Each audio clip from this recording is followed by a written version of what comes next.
마지막 시대 교회는 라오디게아 교회에 해당되는 것이죠.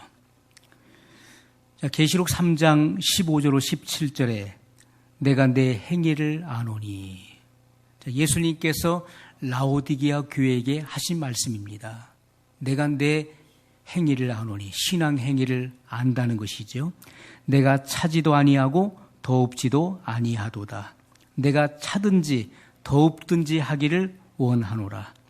내가 이같이 미지근하여 더웁지도 아니하고 차지도 아니하니 내 입에서 너를 토하여 내치리라.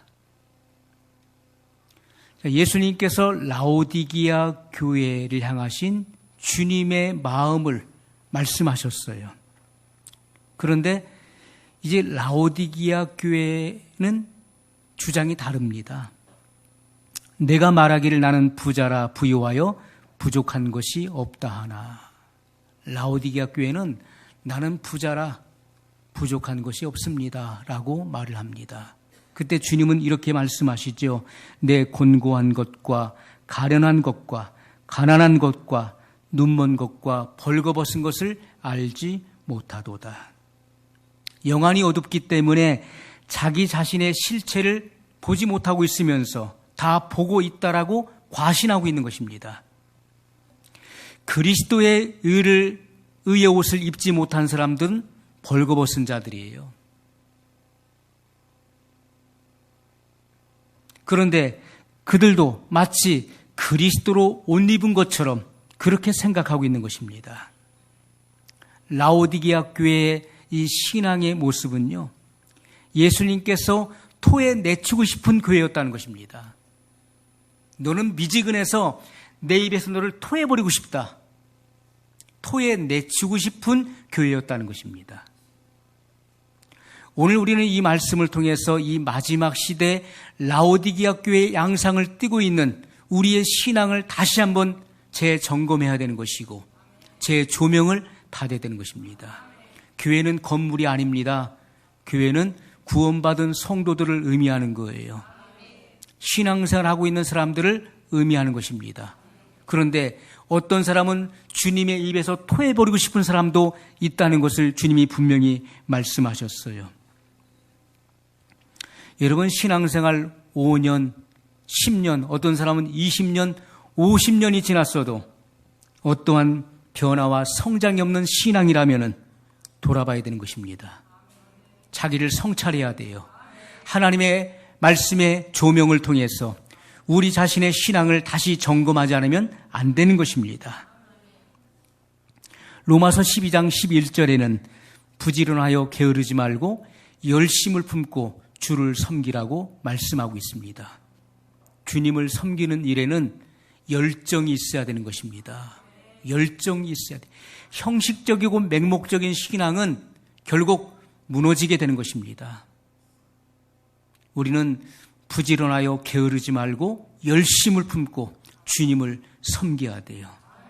이러한 열정과 열성을 가지고 주님 앞에 나가지 않으면 안 되는 것입니다. 이것도 아니고 저것도 아니라면은 반드시 주님의 입에서 토해버리는, 내침을 받는 그런 신앙인이 될 것입니다. 여러분, 영적인 죽음과 침체 속에서 허덕이면서 나오지 못하고 있는 오늘날 교회의 실상을 지금 예수님께서 말씀하고 있는 것이죠. 사람들이 많이 모인다고 주님을 찬양하고 기도하고 예배한다고 해서 그곳에 하나님이 함께하는 것은 아닙니다. 주님이 다 인정하는 교회는 아니라는 것이죠. 지금은 우리가 다 아는 것처럼 세계 종교 통합을 앞두고 있습니다. 이제 한 달도 남지 않았습니다. 전 세계적으로 배교의 큰 쓰나미가 지금 몰려오고 있습니다. 그러므로 사도 요한은 장차 일어날 이 배도의 물결을 미리 보았고 그는 이렇게 묘사했습니다. 기록했어요. 계시록 18장 2절에 귀신의 처소와 각종 더러운 영에 모이는 곳과 각종 더럽고 가증한 새에 모이는 곳이 되었도다. 마지막 시대 교회를 가리켜서 이렇게 묘사하고 있는 것입니다. 왜 교회를 향해서 이런 표현이 나올까요? 우리가 생각하는 교회라면은 거룩하고 그리고 경건한 장소로 우리가 묘사해야 될 텐데, 사도 요한은 장차 일어날 이 배도를 보았습니다. 배교의 사건을 보았어요. 그리고 교회에 대해서 이렇게 말씀하고 있는 것입니다. 귀신의 처소라고 말씀하고 있어요. 각종 더러운 영이 모이는 곳과 각종 더럽고 가증한 새 모이는 곳이 되었도다. 겉보기에는 아무 문제가 없어 보입니다. 그러나 예수님께서 그 입에서 토해 내쳐버리고 싶은 그런 교회들 속에서 오늘날 많은 기적이 일어나고 그리고 표적이 따르고 있다는 것이죠. 병든 사람이 치유되는 기적도 일어나고 있습니다. 각종 문제가 해결되는 그런 역사도 일어나고 있어요. 그러나 이 모든 현상은 다 비정상적인 현상들입니다. 주님이 인정하시지 않는 교회들 속에서 기적과 능력이 나타나는 것은 결코 정상이 아니라는 것입니다. 여러분, 마귀도 얼마든지 하나님을 표방한 그런 기사와 능력을 행한다는 사실을 우리는 항상 기억해야 될 것입니다. 여러분, 지금은 우리가 이 세상과 타협하고 그리고 세속에 깊이 물들어 있는 이 교회의 참상을 우리가 영적인 눈으로 통찰할 수 있어야 되는 것입니다. 여러분, WCC 총회를 보십시오. 총회할 때 어떻게 합니까? 거기에서 살풀이 하죠. 무당 나와서 굿하죠. 불교에서 연불하죠. 가톨릭에서 미사하죠. 각 종파의 모든 종교들이 다 모여가지고요, 자기들의 그 제사 행위를 하는 것입니다. 예배 행위를 하는 것입니다. 그것이 WCC 총회입니다. 거기에 우리 개신교도 가 있는 것입니다.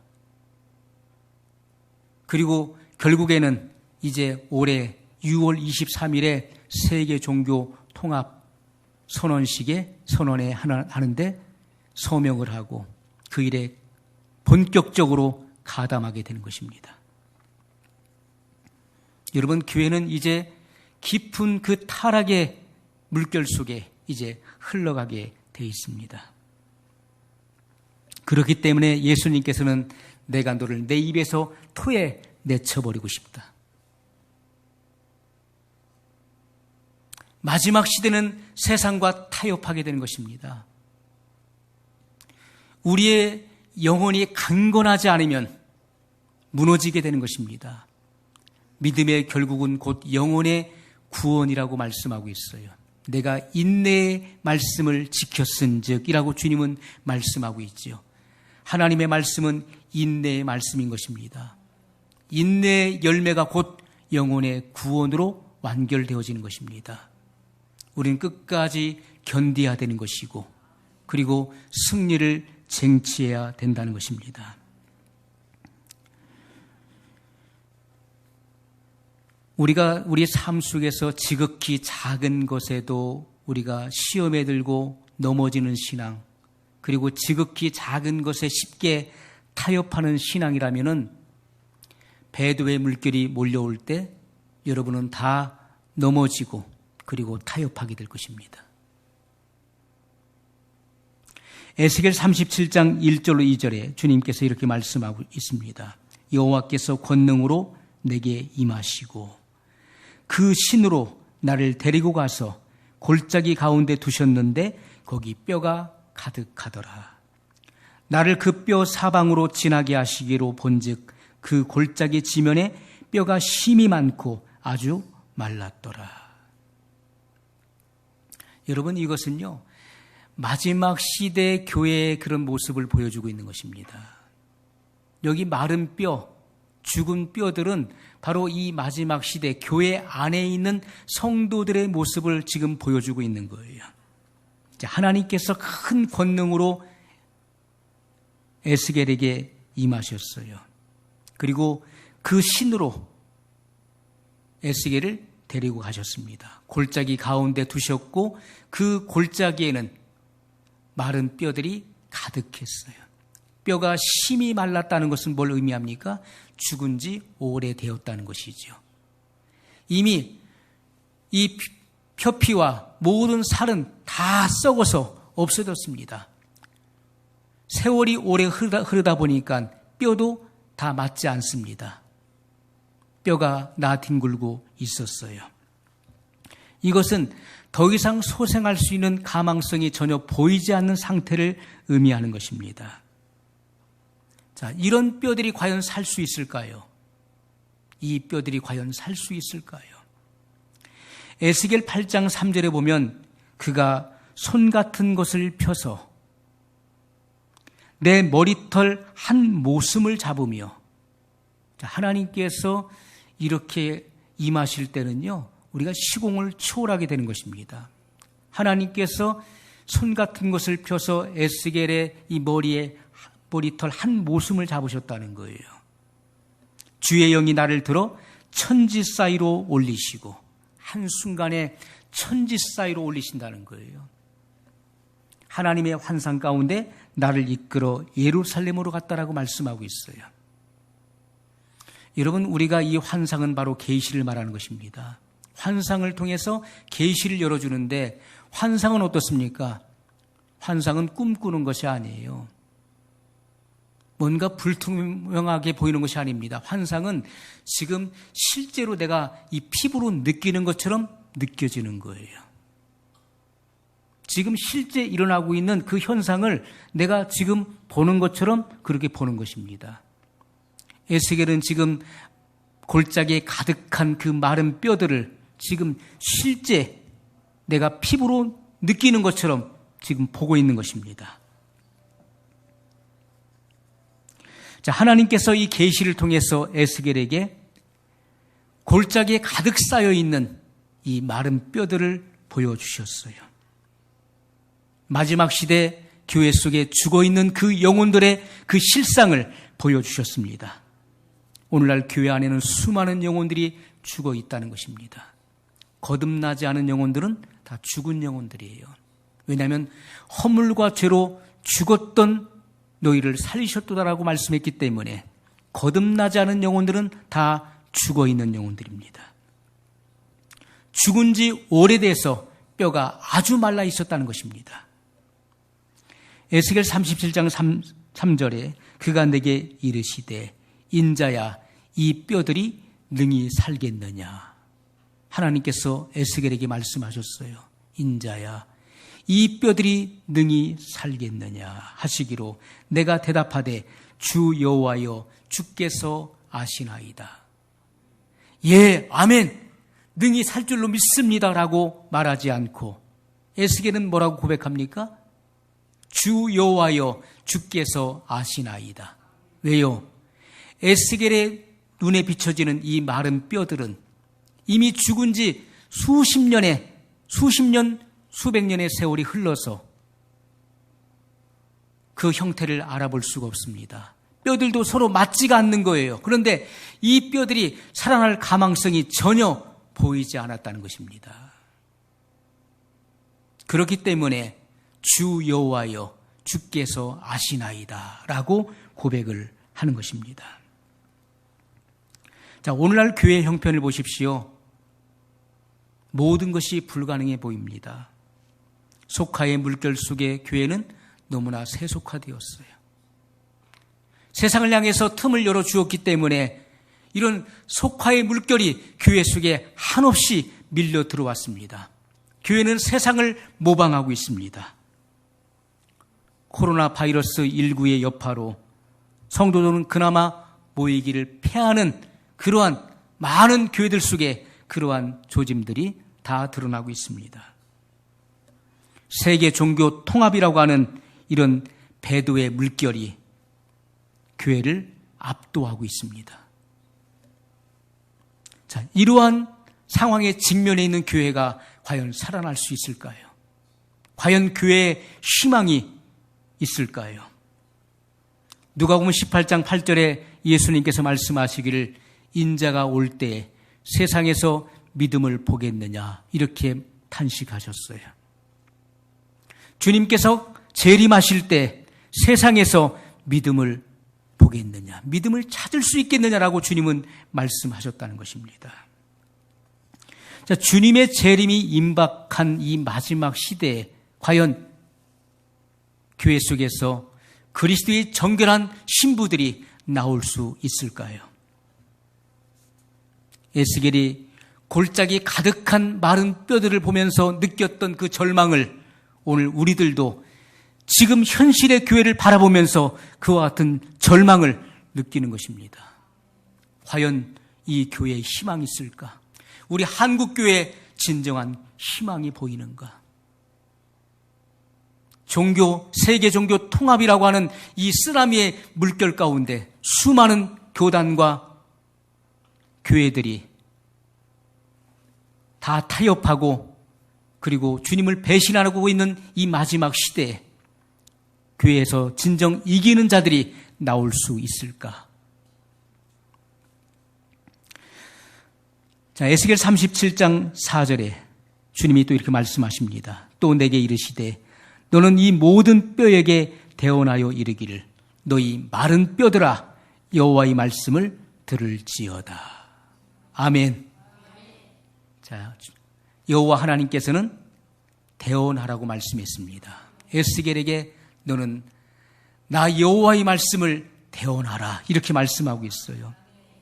그 죽어있는 뼈들에게 하나님의 말씀을 대언하라고 말씀했습니다. 왜요? 그 죽은 뼈들이 하나님의 음성을 들을 수 있기 때문에 대언하라고 말씀했다는 것입니다. 에스겔의 눈에는 도무지 이 마른 뼈들이 살아날 소망이 보이지 않았습니다.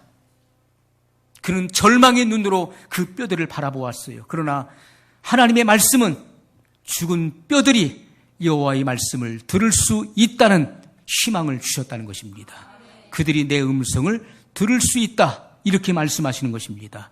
여러분, 들을 수 없다면 증거할 필요가 없는 것이죠. 대언할 필요가 없을 것입니다. 그러나 마른 뼈들과 같이 죽어있는 그 영혼들이 여호와의 음성을 들을 수 있기 때문에 너는 나의 말씀을 대언하라고 주님은 말씀하셨습니다. 그러므로 마른 뼈가 소생할 수 있는 방법이 있다는 것입니다. 그것은 하나님의 말씀을 듣는 것입니다. 자, 에스겔이 그 마른 뼈들을 향해서 여호와의 말씀을 대언하자 생명을 얻는 역사가 일어나기 시작했습니다. 생명이 들어가게 되었다는 것이지요.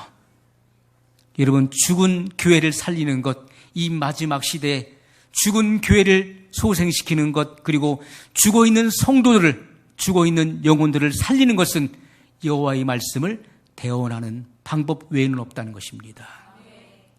자, 대언한다는 말이 무슨 뜻일까요? 우리는 그냥 설교한다라고 이야기하는데 주님은 분명히 대언하라고 말씀했습니다. 대언하라. 대언한다는 것은 말씀 있는 그대로 전한다는 뜻입니다. 말씀을 있는 그대로 전한다. 그 말씀을 가감하지 말고 사람을 끌어모으기 위해서 그 복음의 표준을 낮추지 말고 있는 사실 그대로를 증거하라고 말씀하고 있습니다. 내가 의도하는 방향으로 말씀을 이용하려고 하지 말라는 거예요. 성경에 나와 있는 그 진리 그대로 증거하게 될 때 교회가 살아나고 죽은 영혼이 살아나는 역사가 일어나게 된다는 것을 주님이 말씀하고 있는 것입니다. 이것이 유일한 방법입니다. 다른 방법은 없어요. 하나님의 말씀을 대언하는 것, 진리 그대를 가감없이 증거하는 것, 그 외에는 영혼을 살려낼 수 있는 다른 길은 없다는 것입니다.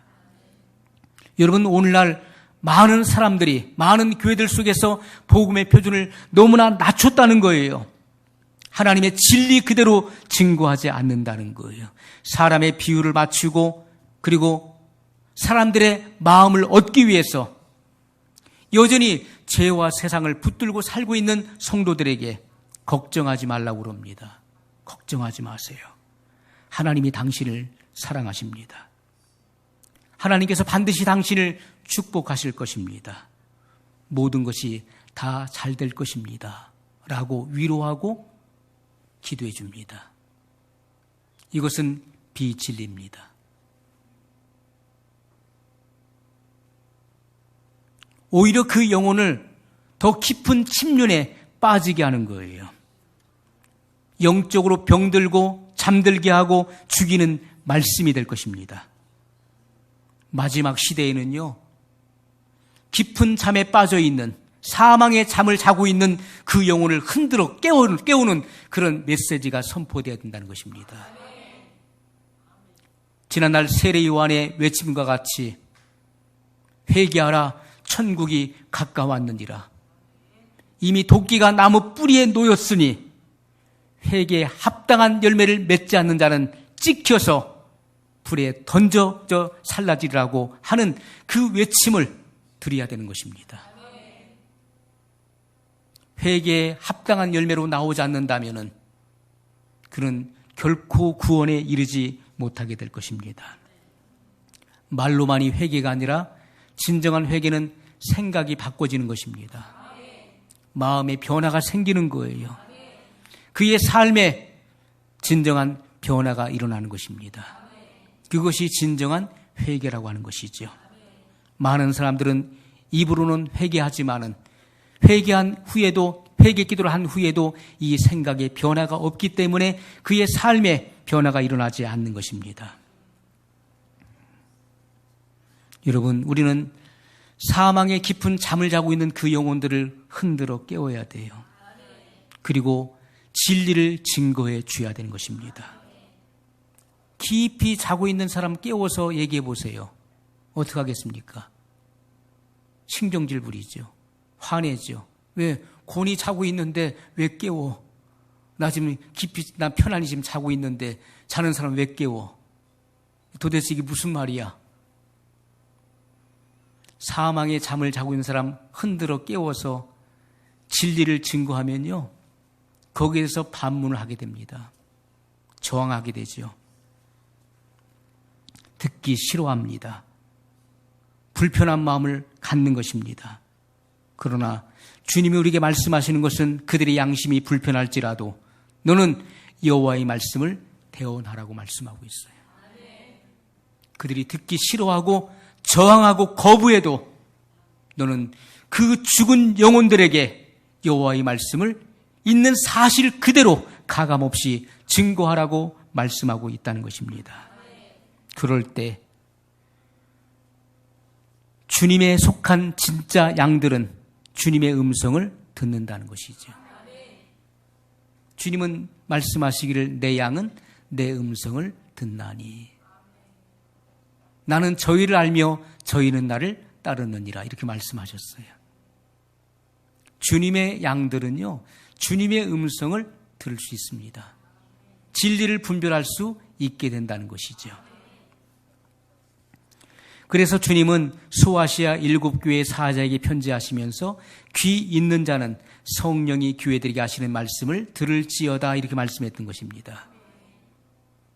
교회가 타락하고 그리고 희석되고 변했어도 그 속에는 소수의 이기는 무리들이 있었다는 것입니다. 세상이 어두워지고 교회가 타락해가도요, 그 속에는 이기는 무리들이 있다는 거예요. 그들이 바로 여자의 남은 자손을 의미하는 것입니다. 이기는 무리들이에요. 그들에게는 하나님의 약속이 주어졌다는 사실이죠. 그들은 성령의 세미한 음성을 듣는 귀를 가진 사람들입니다.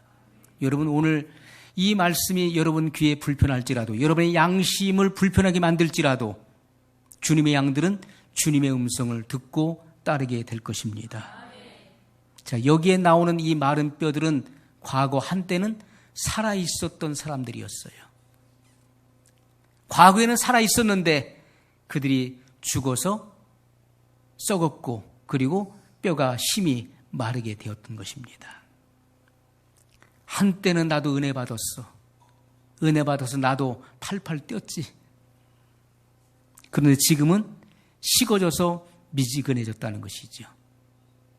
여러분, 그 미지근한 신앙을 회복하지 않으면 주님께서 그 입에서 토하여 내쳐버리실 것입니다. 미지근한 신앙은 여러분 펄펄 끓는 신앙으로 바뀌어져야 되는 것입니다. 내 처음 행위를 가지라. 너의 처음 사랑을 버렸느니라. 첫 번째 등장하는 에베소 교회를 향해서 하신 말씀이에요. 여러분 처음 사랑은 바로 불붙는 사랑입니다. 누구도 말리지 못하는 그러한 분명한 사랑이에요. 그 첫사랑이 불이 붙으면 거기에 따르는 행위가 있었던 것이죠. 주님을 위해서 내 생명을 기꺼이 불사할 수 있었던 그런 사랑의 행위를 말하는 것입니다. 그 처음 행위로 여러분이 돌아가지 않는다면 여러분 토하여 내쳐지게 될 것입니다. 과거 한때 나는 뜨겁게 기도했었고 그리고 말씀을 보고 암송하고 묵상하는 삶을 살았었다. 그런데 언제부턴가 식어졌다는 것이죠. 말씀 보기도 싫어지고 그리고 주님을 가까이 하는 것이 부담스러워졌다는 것이죠. 이것이 바로 마른 뼈들을 의미하는 것입니다. 말라붙었어요. 전에는 주님의 일에 헌신적이었었는데 언제부턴가 충성심이 사라지고 그 영혼은 핍절해지고 심령은 메말랐다는 것이죠. 한때는 시험과 유혹이 찾아왔을 때 성령의 음성에 굴복하기 위해서 기도하고 그리고 작정 기도도 하고 금식도 했었는데 지금은 못한다는 것입니다. 저항도 못하고 그냥 힘없이 쓰러져 버리고 주저앉는다는 거예요. 오늘날 많은 신앙인들이 이런 라오디게아 교회 교인들의 모습을 하고 있다는 것입니다. 시험이 오기도 전에 이미 겁을 먹고 주저앉아 버려요. 환난이 오기도 전에 먼저 겁을 주워 먹고 주저앉아 버리는 것입니다. 나는 못해, 난 못 가. 나는 저항할 힘이 없어. 그것이 바로 오늘날 라오디게아 교인들의 모습인 것입니다. 여러분, 영적인 영양이 공급되지 않으면 어떻습니까? 근육이 점점 사라지게 돼 있어요. 그리고 핏줄이 말라버리죠. 그리고 앙상한 뼈만 남게 되는 것입니다. 주님은 포도나무 가지가 열매를 맺는 그 비결을 말씀하셨습니다. 그것은 결코 어려운 것이 아니죠. 나는 참 포도나무요 너희는 가지니 저가 내 안에 내가 저 안에 있으면 그는 많은 열매를 맺는다고 말씀했습니다. 포도나무 가지가 열매를 맺는 방법은요, 포도나무에 붙어 있기만 하면 저절로 열매를 맺는다는 것입니다. 열매를 맺지 못한다는 것은 무엇입니까? 포도나무와 그 가지 사이에 문제가 생겼다는 것이죠. 가지가 꺾여져서 포도나무로부터 공급하는 그 수액을 공급받지 못하기 때문에 말라버리는 것이죠. 가지가 꺾여졌다는 것은 주님으로부터 떨어졌다는 것입니다. 그 모세혈관 사이에 문제가 생겼을 때 그 수액을 영양분을 공급받을 수 없습니다. 주님과 나 사이에 어떤 죄가 가로막혀 있어서 주님의 생명을 공급받지 못할 때는 열매를 맺을 수 없다는 것이죠. 우리는 하나님의 말씀을 통해서 영적인 생명을 공급받아야 되는 것입니다. 그래야 영혼이 강건하게 되는 것입니다. 그 영이 강건함을 얻게 되는 거예요. 그 어떤 문제 앞에서도 그 문제를 돌파할 수 있는 그런 강력한 에너지가 발출되는 것입니다. 그런데 영적인 에너지를 공급받지 못하면 어떻습니까? 근육이 말라버려요. 힘을 못 써요. 핏줄도 말라버립니다. 결국은 앙상한 뼈만 남게 되는 거예요. 죽은 자와 산 자는 겉으로 보기에는 똑같아 보입니다. 죽은 사람도 눈을 뜨고 있고 귀가 있고 코가 있고 입이 있어요. 그러나 죽은 사람은 눈이 있어도 보지 못하는 거예요. 귀가 있어도 듣지 못합니다. 아무리 확성기를 귀에다 대고 소리를 쳐도 그는 아무 소리도 듣지 못한다는 거예요. 그는 입이 있어도 말할 수 없습니다. 그는 행동하지 못하는 것이죠. 그러나 살아있는 사람 어떻습니까? 역동성이 있죠. 활력이 있습니다. 그는 생동감이 느껴지는 거예요. 그것이 살아있는 존재인 것입니다. 주님의 생명이 들어가면요, 그는 살아있는 존재가 됩니다. 그의 온 마음과 전 생애를 주님 앞에 드리게 되는 거예요. 그리고 주의 영광을 위해서 그는 일생을 달려가는 것입니다. 여러분, 오늘날 우리 건전지를 보십시오. 너무나 잘 만들었어요. 그 건전지 안에 있는 그 에너지가요, 완전히 바닥에 나서 소진이 될 때까지 시계바늘이 멈춰지지 않습니다. 옛날에는 가다 서다를 반복했었어요. 그런데 지금은 안 그렇습니다. 그 에너지가 완전히 바닥이 나서 제로가 될 때까지 그 시계를 멈추지 않습니다. 기계를 움직이는 거예요. 오늘 우리들은요, 내가 가지고 있는 힘과 그리고 정열과 나의 모든 삶을 하나님의 영광을 위해서 다 쏟아부어야 되는 것입니다. 모든 기능이 다 소진될 때까지 주님을 위해서 아낌없이 쏟아부어야 되는 것입니다. 하나님은 그런 사람을 통해서 이 마지막 시대에 하나님의 사역을 주도해 나가실 것입니다. 에스겔 37장 5절에 주 여호와께서 이 뼈들에게 말씀하시기를 내가 생기로 너희에게 들어가게 하리니 너희가 살리라. 아멘. 이 생기는 바로 성령을 의미하는 것입니다. 주님은 듣는 자에게 생기를 넣어 살게 하리라 이렇게 말씀했습니다. 여러분, 진리가 선포될 때 생기가 들어가는 것입니다. 성령님은 진리와 함께 일하시고 진리와 함께 역사하시고 진리를 부각시키시고 그리고 그 진리를 드러내신다는 거예요. 하나님의 진리 말씀이 그대로 증거될 때 바로 하나님의 생기가 그 영혼 속에 들어가 죽은 영혼을 소생시키는 놀라운 역사를 이루신다는 것입니다. 영혼이 사는 역사는 바로 하나님의 진리를 그대로 증거하는 방법 외에는 없습니다. 여러분, 양심에 찔림이 오고 여러분의 양심에 부담이 되고 불편할지라도 하나님의 음성을 듣는 사람은 복 있는 사람입니다. 하나님은 그 생기로 여러분을 살리실 것입니다. 오늘 이 마지막 시대 그 어떤 세속계 물결 앞에 그리고 세계 종교 통합이라고 하는 그 통합의 물결 앞에 굴복되지 않는 것은 하나님의 생기가 우리 영혼 속에 가득 채워져서 우리 영혼이 강건함을 얻는 방법 외에는 없습니다. 그때 우리는 모든 어려운 난관을 돌파하게 될 것입니다. 그리고 주님께서 말씀하시는 이기는 자로 생명을 얻고 취하게 될 것입니다. 천국은 침노하는 자의 것이라고 말씀했어요. 천국은 내가 가만히 있어서 주어지는 그런 나라가 아닙니다. 내가 가만히 있으면 천국이 내게 임하는 것이 아닙니다. 천국은 침노하는 자가 차지한다고 말씀했어요. 침노한다는 것이 뭡니까? 그것은요, 투쟁하는 것이고 그것은 싸워서 쟁취하는 것입니다. 바로 하나님의 나라는 침노하는 자마다 그 나라에 들어가는 것입니다. 그 나라에 진입하게 되는 것이라고 말씀하셨어요.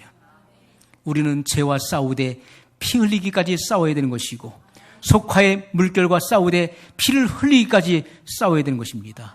비진리와 싸우되 생명을 바쳐서 싸워야 되는 것입니다. 그러한 분명한 결단과 각오가 있지 않으면 안 되는 것입니다.